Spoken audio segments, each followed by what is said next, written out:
we will go ahead and get started. It's noon. I don't want to keep anybody, and I want to make sure we finish on time so that you can have this for lunch if you're cooking with me. So hi, everyone. Good afternoon. If you are new, I'm April Rozzo. I'm one of Florida Cancer Specialists, registered dietitians, and I'm going to be cooking today. Angie is also on the line, Angie Mathewson. She is also one of our registered dietitians. So she is my moderator. She will be keeping me on track and checking the chat. I'll try not to distract you. You are never a distraction.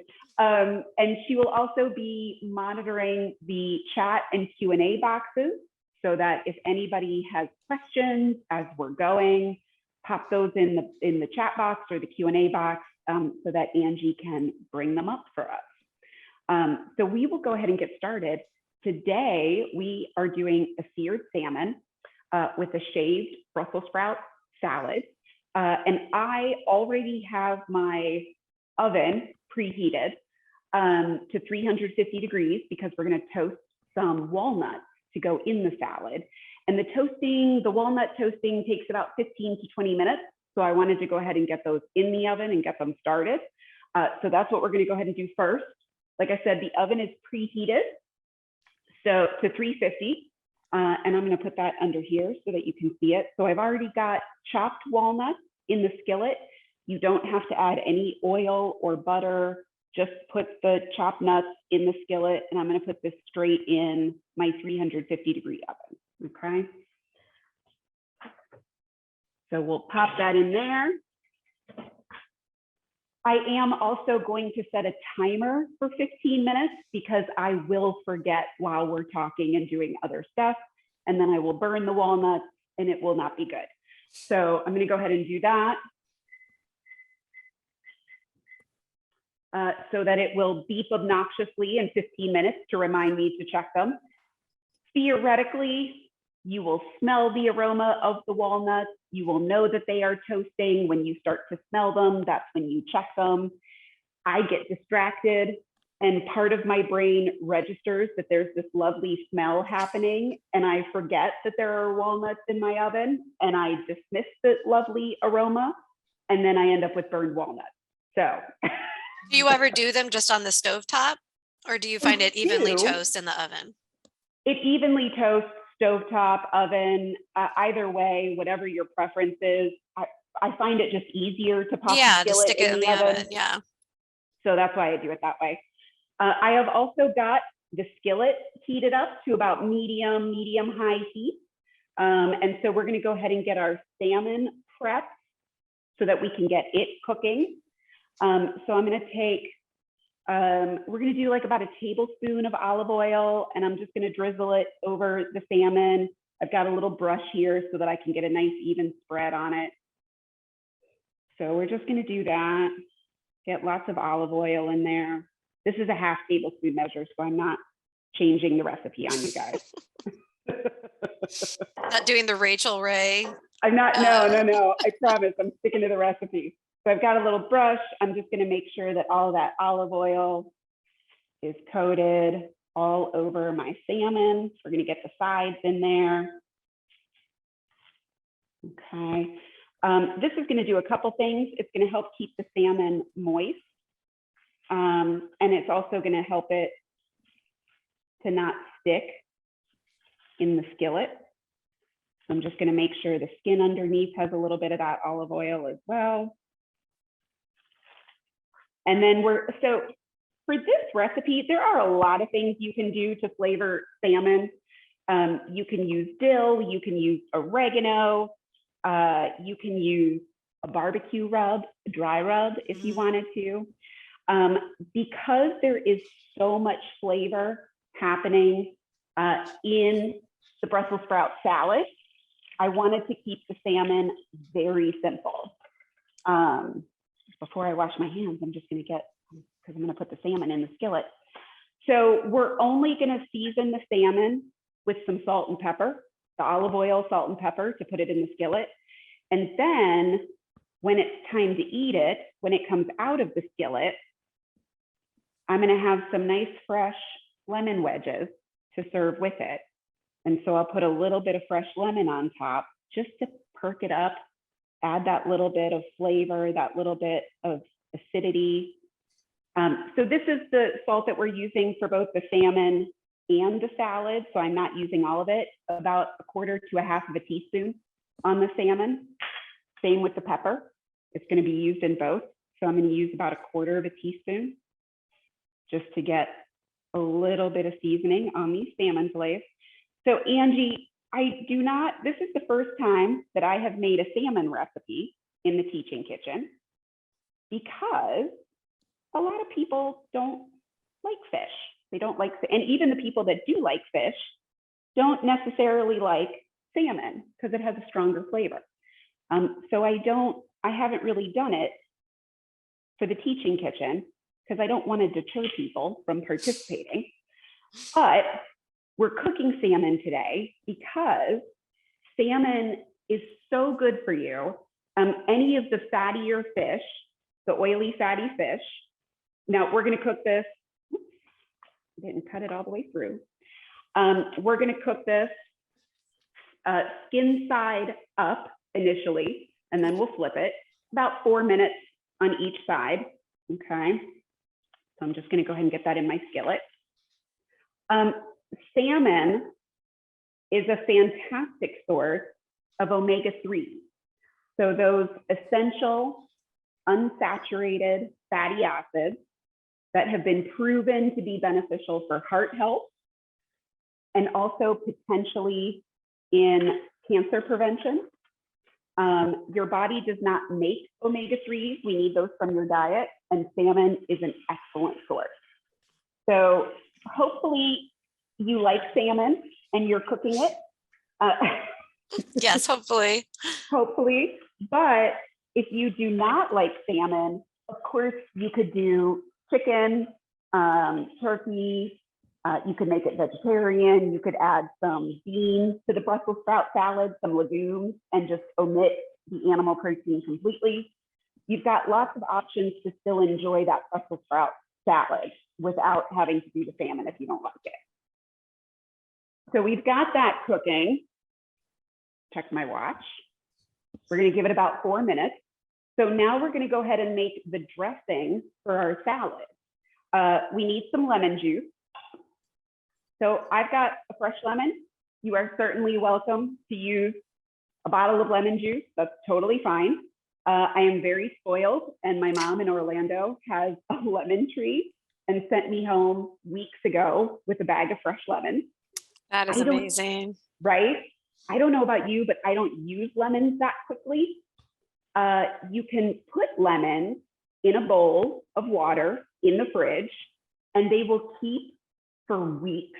I've had these lemons in my fridge for weeks in that bowl of cold water, and they're still perfect. That is a super good tip. I get lemons with my HelloFresh orders, and I don't always get around to zesting them for that recipe, and then they turn into hard little golf balls after a couple of weeks. So I'm going to try this trick. You're welcome. So I've got a couple tablespoons of apple cider vinegar, and I'm just going to add my lemon juice straight to it, minus the seeds. I really love that little gadget. Did the seeds go somewhere in that gadget, or are you using your finger? There's a little strainer on this part. That's amazing. And so the strainer catches the pulp and the seeds. This thing is so old. I think this was my grandmother's, and I inherited it. Oh, nice. Jane has a tip. Jane Porter has a tip on lemon juice in the chat. She squeezes it and freezes the juice so that and that's one of your favorite things, right? Ice cube trays. Yes. I have tomato paste in the freezer right now in little ice cube tray servings, because I don't ever use a whole can of tomato paste all at one time. Before it goes bad, yeah. Before it goes bad. So yes, you can do that. That's fantastic. So apple cider vinegar, lemon juice. I am adding a tablespoon of maple syrup. And that's just going to it's going to bring out the sweetness in the recipe. It's just going to add a little bit of sweetness. And is that also a spoiled item? Is that from your sister in Vermont? Yes, it is. It is. You can get good maple syrup at the grocery store. You do not Yes, have to know somebody in Vermont, but yeah. but it doesn't hurt. It doesn't hurt. We are also using a couple teaspoons of Dijon mustard. If you are in camp, hate mustard, please don't skip it, okay? You will never, ever find me putting mustard on a sandwich. I hate mustard, but it really, in things like marinades and salad dressing, it adds a lot of flavor. I promise this dressing is not going to taste like mustard. It's not going to be a mustardy dressing, but it really adds another depth, another level of flavor that you would be missing if you skip it. So I promise, trust me, don't skip it. Okay, Dijon mustard, a couple teaspoons. We're going to throw in that salt. We're going to throw in the pepper. So it's about a half of a teaspoon of salt, quarter teaspoon of pepper. And I'm going to mince up some garlic to put in there. How are we doing? We got about another minute on the salmon. So if you smash it, that skin I showed you before, that skin comes right off. And then we're just going to give it a little chop and mince. So I like to get it kind of in smaller pieces to make it easier for me to then mince it up. And again, we've talked about this before. I keep a jar of minced garlic in my fridge. You just put, like, I have 4 heads of garlic at a time, and I'll just throw it in the food processor. And then you just put a little bit of olive oil in there to keep it from going bad, keep it moist.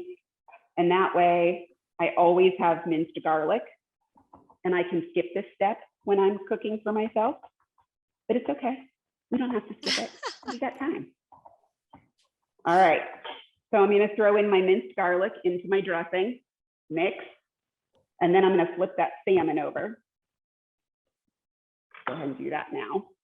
Let me get a spatula, which I forgot. Spatula. So we're going to go ahead and give these a flip.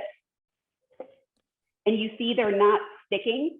So number one, yes, this is a non-stick skillet, but also between the olive oil that we put on, come on, I'm having trouble, technical difficulties. Between the olive oil that we put on there and it's ready to be flipped, right? So when you first put down meat or chicken or fish in the skillet, while it's cooking, it sticks. So when it releases on its own, that's kind of how you know it's ready to be flipped over. All right, so we've got like another 4 minutes or so on that. We're going to go back to the dressing, get all of our garlicky goodness in there. How's that for a hashtag? Garlicky goodness. That's a good hashtag. So April, in terms of time management when you're cooking, you know, when you do this, you have the stuff all set out ahead of time so that we're speeding along. Do you do that when you cook? Because I notice I love my HelloFresh because it's all in that bag, right?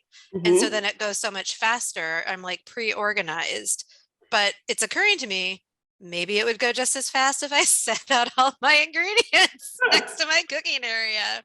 So yes, I don't necessarily go this far when I'm just cooking for myself. Like I don't necessarily measure everything out into separate bowls and things. Right.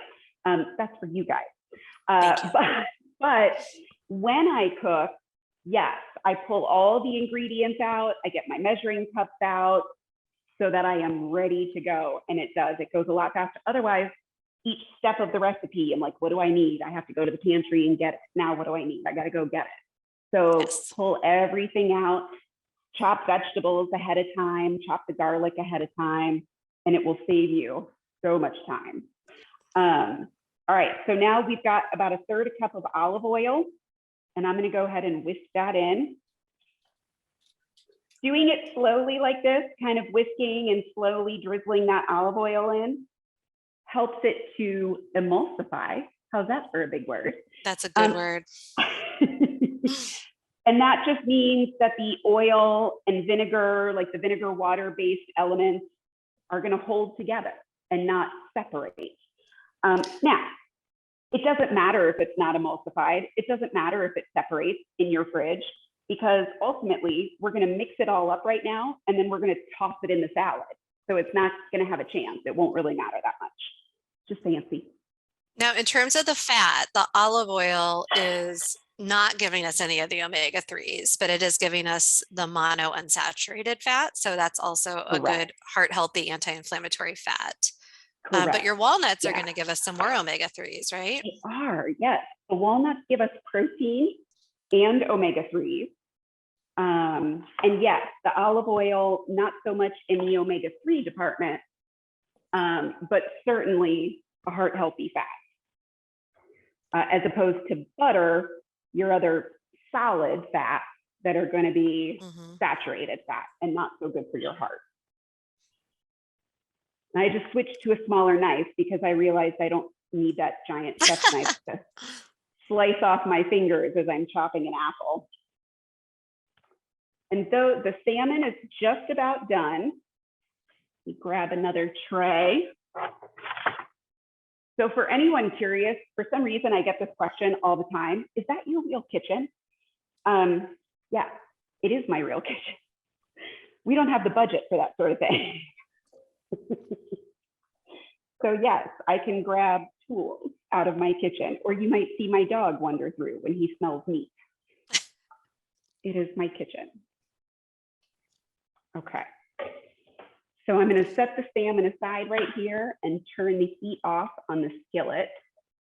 And we do have an additional question about the olive oil, which is, are you using extra virgin olive oil, and does it matter?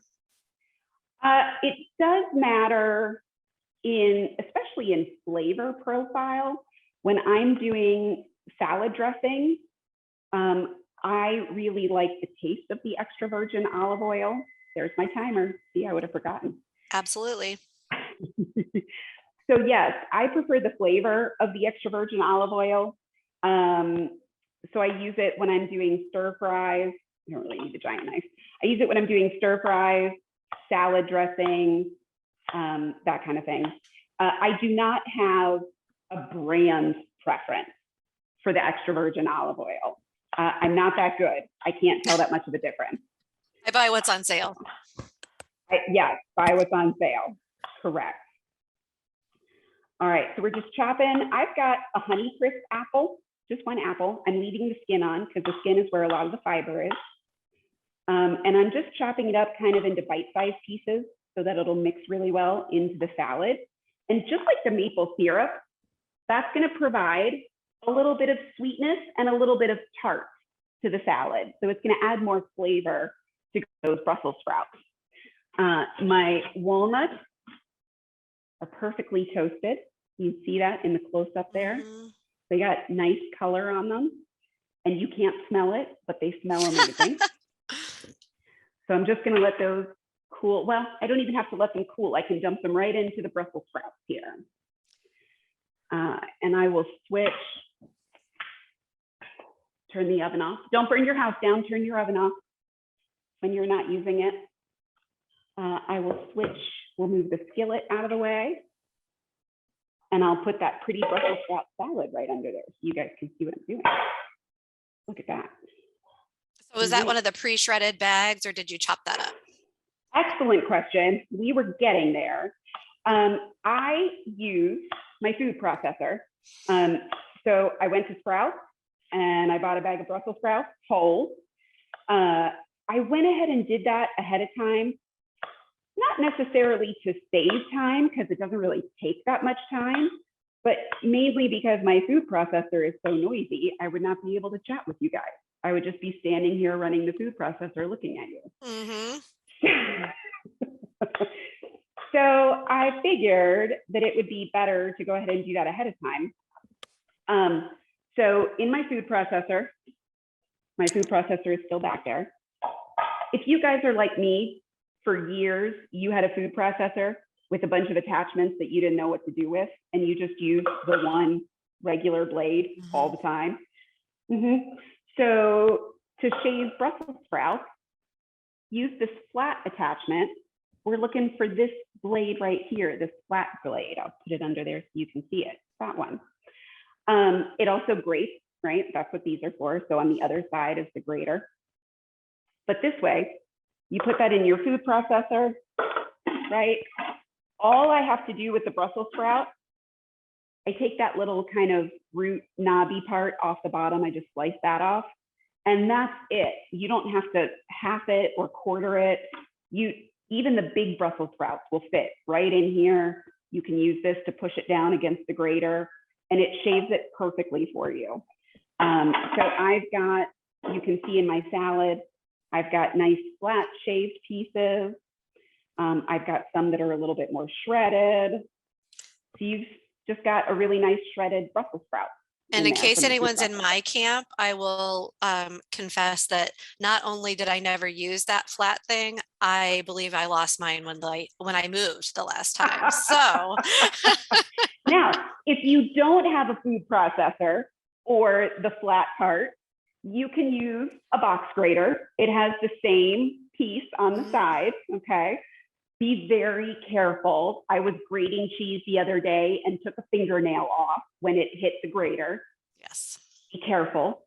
Or if you don't want to use any of those tools, you certainly can slice Brussels sprouts and chop them up with a knife and have the same salad, okay? It just went much quicker in the food processor. So let's get these apples chopped up. We're going to start getting these into the salad and get them out of my way, my cutting board. Rogue apple flying everywhere. So Brussels sprouts, I really wanted to make this salad with Brussels sprouts because Brussels sprouts are part of the cruciferous vegetable family. So they're in the same family as broccoli, cauliflower, cabbage. And Angie was playing trivia with me earlier today. I did not know this, that radishes, arugula, and what else did you say, Angie? Turnips. Turnips. As well as kale. And kale. Yeah. Are all part of that cruciferous family. Yeah.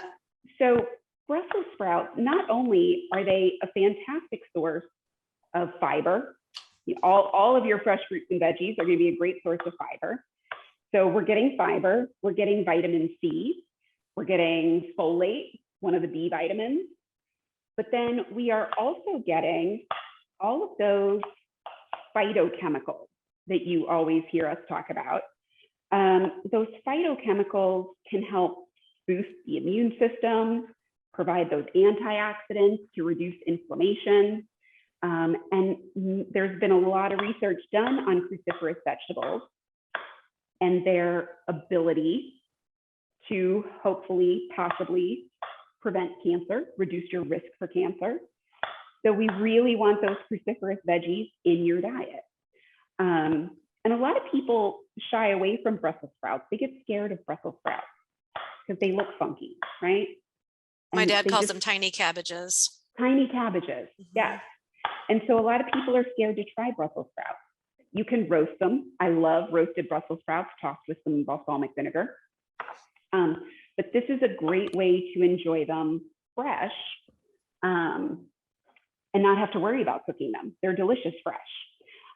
So we're going to add to this salad about a half cup of dried cranberries.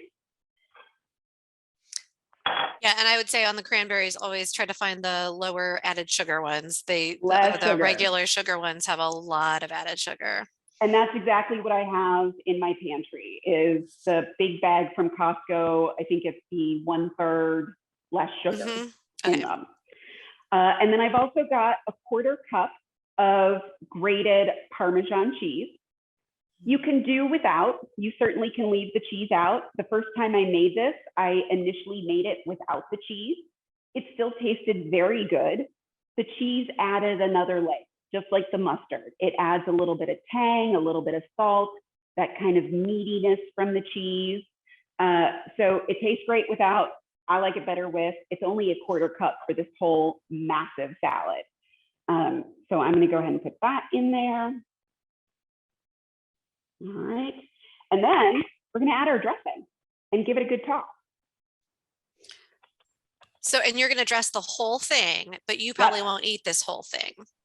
Right. And well, no, Not today. I No. mean, right, not all at once. And I think what a lot of salads, if you dress the whole thing, then the greens get really icky. You can't really Yes. use them as leftovers. But that's one of the nice things about a Brussels sprout salad is it's not going to get slimy over They don't probably a really day wilt. or two. Yes, it doesn't Oh wilt. gosh, I can eat this. The last time I made this, I put it in my fridge, and I think I ate it 3 or 4 days in a row. And it was still perfect. It was still great. Yeah, the Brussels sprouts are nice and robust, so they don't wilt with the dressing like a spring mix or an iceberg lettuce. Now, you certainly don't have to add all the dressing all at once. You could keep it in the fridge and just add it when you're ready to eat it. But here's what I will tell you. This salad gets better with time. Mm-hmm. So to pour the dressing all in, all at once, and put it in the fridge, the Brussels sprouts, the apples, everything soaks up the flavor of that dressing, and it gets better. So it'll be delicious today. It'll be better tomorrow. And that is what April Perkins, who told us she made it last night, said it was Yes. very, or a couple of nights ago, said it was very good the next day. Yes. So there's our salad. Look at how pretty that is. Now, Angie, I know that you don't live in Florida. I live in Florida, and it's been chilly here. It's been kind of cold the last couple of days. So I've been eating a lot of soup, but it is about to warm up this week. And so I'm looking very forward to this very fresh, colorful springtime salad to go with my salmon. Mm-hmm. And so if I were to plate this up for lunch, I'm going to do one of these beautiful salmon fillets. Well, let me hold off on that. Salad first, right? I'm going to make it pretty for you guys. So we want more veggies than animal on our plate. That's the goal. So I'm going to put a nice big serving of salad on my plate. Whoops. Try not to serve it upside down. That won't be as pretty. There we go. Very pretty. Right? That's lunch. It looks great. I'm wishing I had done it. I am, I'm going to put in the chat a couple of links for people because one of the really important things about the omega-3s is that we don't just eat them in addition to the solid fats or the like corn oil type fats. So it's been a while, like 2 years, but I did a newsletter a couple of years ago on the ratio and like replacing other fats with the omega-3s. Excellent. So I'm going to put those in the chat in case anybody wants to read those, then we don't have to do a full review. Thank you. And yes, as often as possible, you want to replace your solid animal fats with unsaturated fats. And if you're not sure what unsaturated fats are, most of your oils, your cooking oils. So olive oil, walnut oil, canola oil, grapeseed oil, those are all unsaturated fats. And so even when I bake or cook, I am generally trying to replace at least some of the butter with an oil so that I can get rid of some of that saturated fat. Particularly in baking, I tend to do a combo if the recipe calls for butter, because I don't want to completely change the structure of the baked goods. But when I'm cooking, I almost never use butter. Pretty much everything I cook can be done with oil. And I generally have a couple of different oils in my pantry. I've got the extra virgin olive oil. I've got some grapeseed oil, which is really good for high temp cooking. So if I'm doing a stir fry, I can use the grapeseed oil. And I also have sesame oil, toasted sesame oil in my pantry because it is a totally different flavor and it pairs really well when you're making dishes that maybe have some ginger and soy sauce in them.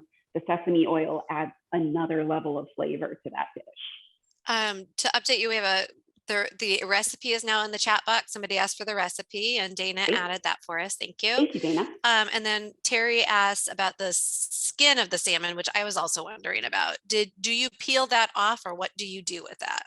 I do not. I cook it with the skin on. When you go to the grocery store to buy salmon, you certainly can ask the butcher behind the counter to cut the skin off for you so that you don't even take it home. I leave the skin on. I cook it with the skin on. I don't particularly eat the skin. I don't care for the skin. So like when I have a fork, if I'm eating it, it flakes right off of the skin. So let me show you. If you've cooked it the way you did, it's going to come right off. Yeah. I get the little ones from Costco. The frozen ones, and I poach it because I don't know, it's just fast for me, and I don't have to pay as close of attention.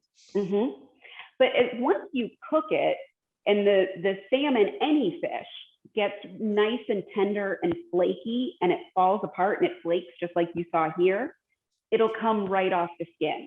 You want, like, between the fish and the skin is where a lot of those fats are, that omega-3 fat. So I don't necessarily want to take that off, but the skin is edible. You can eat the skin, and it has a lot of the same nutrients as the fish. I just don't particularly care for the skin. And Anna asked about using the frozen salmon. I will make this, and I'm sure use my frozen Costco. Absolutely. Yeah. I mean, the whether it's frozen or fresh isn't what determines the nutrition value for the salmon. Right.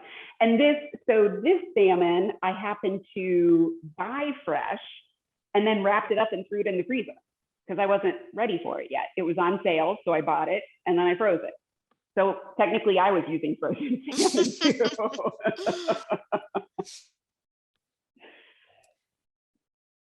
Any other question? We did good. Any other questions? Yeah, we did well on time. Yeah. Let me scroll back through. Oh, and like I said, I would take this other half of my lemon,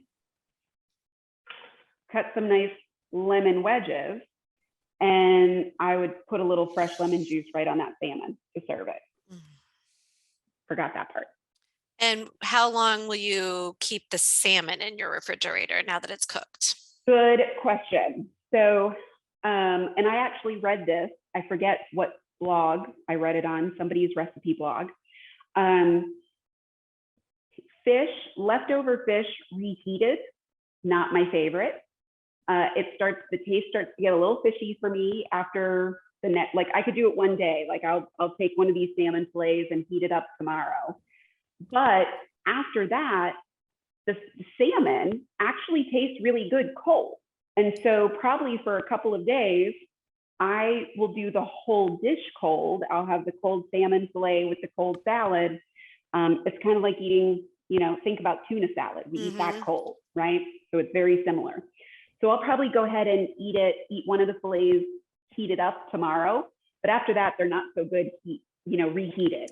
But they're good for a few days. I use them cold mixed with salads when because the Costco ones are huge. If I eat that whole thing at once, it's a little filling. So I eat half for dinner and then toss the other half of the salad for lunch the next day. And then, the other problem with reheating it is that I've already cooked it to its doneness, so to speak, right?